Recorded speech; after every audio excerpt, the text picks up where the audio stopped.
बिस्मिल्लाहिर्रहमानिर्रहीम। मैं हूं नदीम रजा। इंतखाबात में पाकिस्तान तहरीक इंसाफ के हिमायत याफ्ता आजाद उम्मीदवारों की अक्सरियत फातेह करार पाई है। बेशतर ऐसे हैं जिन्होंने कुरान पर यह हल्फ देकर वीडियो सोशल मीडिया पर डाल दी थी कि वो जीतने के बाद, मुंतखब होने के बाद पाकिस्तान तहरीक इंसाफ के साथ रहेंगे, अपने कायद इमरान खान का साथ नहीं छोड़ेंगे, बेवफाई नहीं करेंगे।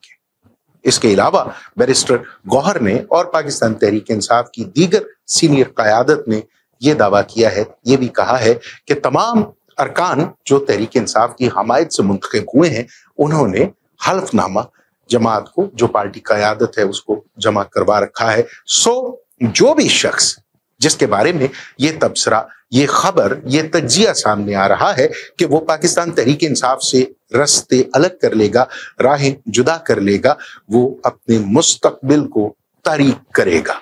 इससे पहले भी पाकिस्तान तहरीक इंसाफ का साथ छोड़ने वालों का अंजाम कुछ अच्छा नहीं हुआ। वो जहांगीर तरीन हूं, वो परवेज खटक हूं, वो महमूद खान हूं, अवाम ने, इस कौम ने ऐसे हर किरदार को मुस्तरद किया है जिसका कोई दीन ईमान नहीं था, जिसके लिए बेवफाई राहे इक्तदार को हमवार करने के लिए जायज थी। इस कौम ने उसे उठा के तारीख के वक्त के कूड़ेदान में फेंक दिया है। इसके बावजूद अगर कोई बेवकूफ आदमी, अगर कोई भी शख्स नजरियात को बेचकर, अपने ईमान को बेचकर ऐसी राह का इंतखाब करता है जो इक्तदार की गुलाम गर्दिशों की जानिब बढ़ती है, तो फिर यकीन मानिए वक्ती तौर पे वो इक्तदार तो हासिल कर लेगा, मुमकिन है उसे वजारत भी मिल जाए, लेकिन तारीख उसे उन लोगों के बाब में लिखेगी जिनकी पेशानी पर लानत लिखी होगी, जो आलूदा दामन के साथ हमेशा हमेशा के लिए एक ताने के तौर पे याद रखे जाएंगे। ये मामला तहरीक इंसाफ ही का नहीं है। इससे पहले भी जिन लोगों ने अपनी अपनी क़यादत के साथ मुंतखब होने के बाद बेवफाई की, वो सारे के सारे गलाजतों में लिथड़े हुए तारीख के कूड़ेदान में मिसालों और हवालों की तरह आज भी मौजूद हैं।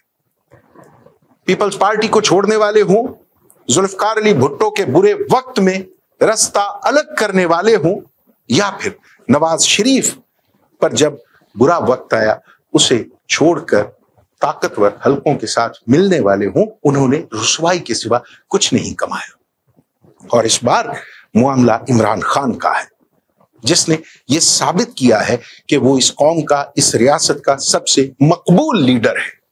अब ताकतवर हलके, अब मुक्तदिर हलके, जिनके हाथ में हमेशा से हकीकी इक्तदार रहा है, अब ये उनका फर्ज है कि इस रियासत के अवाम के वोट की ताकत का एहतराम करें। अब जो मंडी लगी हुई है, अब जो खरीदो फरोख्त हो रही है, जिस मंडी में जमीरों के भाव लग रहे हैं, उस मंडी में ये तमाशा बंद होना चाहिए, इस मंडी को बंद होना चाहिए। ये लोग जो आज अपने इक्तदार के लिए चंद आसाइशों के बदले, चंद रुपयों के नोटों के बदले अपना जमीर बेच सकते हैं, वो बदबख्त कल को इस रियासत का मुफाद भी बेच सकते हैं। क्या खबर आज का जमीर फरोश जो सियासी मुखालिफ के हाथों बिक रहा है, क्या उसके बारे में आप दावा नहीं कर सकते कि कल को कोई दुश्मन मुल्क, कोई दुश्मन कुव्वत उसका अच्छा मोल लगा के उसे खरीद नहीं लेगी? ये वो लोग हैं जिन्होंने इस कौम के लिए आईन में तरमीम करनी है। ये वो लोग हैं जो कानून तरतीब देंगे, ये वो रास्ता तरतीब देंगे जिस पे इस कौम को आगे बढ़ना है। तो क्या ऐसे लोग इतनी बड़ी जिम्मेदारी वाले मनसब पर बैठने के अहल हो सकते हैं? अवाम तो इनका गिरेबान जरूर पकड़ेंगे, अवाम तो इनसे हिसाब जरूर लेंगे, अवाम तो अपने वोटों की ताकत से इन्हें जिस जिल्लत की सूली चढ़ाएंगे वो अलग मसला है, वो अलग मामला है। हमारे ताकतवर हलकों का भी फर्ज बनता है کہ ایسے بکاؤ مال، ایسے ضمیر فروشوں کو اقتدار ہرگز نہ دیں۔ وہ جو سب کر سکتے ہیں، وہ جن کے اختیار میں سب کچھ ہے، ان کا فرض بنتا ہے کہ ایسے لوگوں کو اقتدار تک ہرگز نہ جانے دے، ایسے لوگوں کے سہولت کار نہ بنے۔ جو ایک جگہ بک سکتا ہے وہ کہیں بھی بک سکتا ہے، بس ریٹ اچھا لگنا چاہیے، بس مول اچھا لگنا چاہیے، بھاؤ کرنے والا اچھا ہونا چاہیے۔ سو ریاست کا اقتدار جن ہاتھوں میں ہو، سو ریاست جنہوں نے چلانی ہے، ان لوگوں کا اس ریاست کے ساتھ مخلص ہونا ضروری ہے، ان کا ایماندار ہونا ضروری ہے۔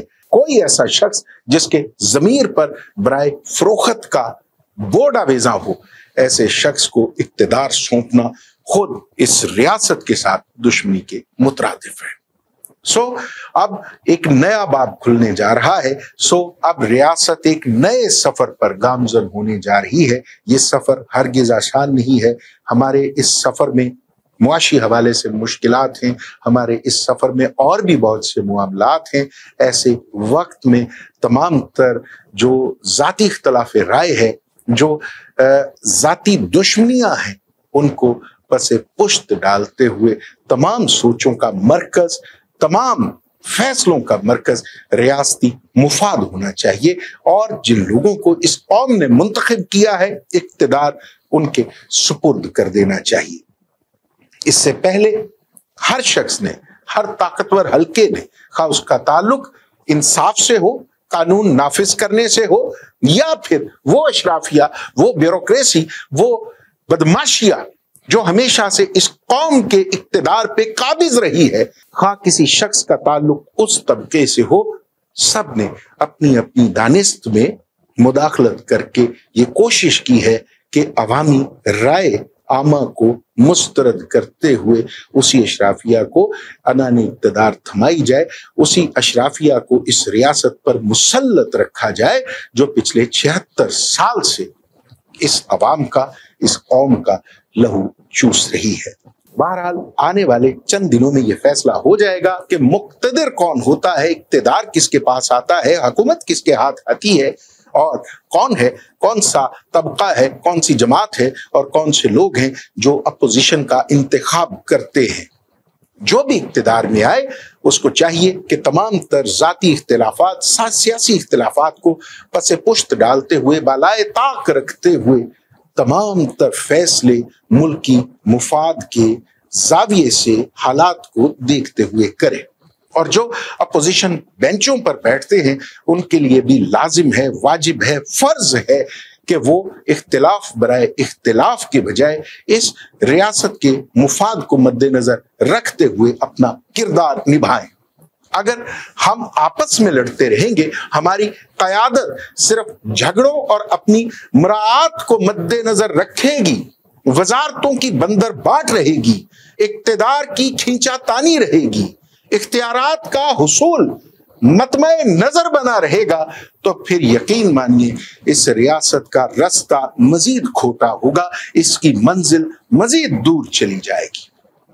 اللہ تعالیٰ سے دعا ہے، اللہ رب العالمین سے استدعا ہے کہ وہ ہمارے اہل حکم کو، حکمران طبقے کو، وہ تمام لوگ جو منتخب ہوئے ہیں، ان کے دل میں صرف اور صرف اس ریاست کے حق میں فیصلہ کرنے کے ایمان کو کشادہ کر دے، اس ایمان کو پختہ کر دے۔ اللہ سے استدعا ہے، دعا ہے کہ وہ ہماری ریاست پر، اس ریاست کے عوام پر اپنی عنایتوں، نعمتوں، رحمتوں کا نزول رکھے۔ اجازت دیجیے، خدا حافظ۔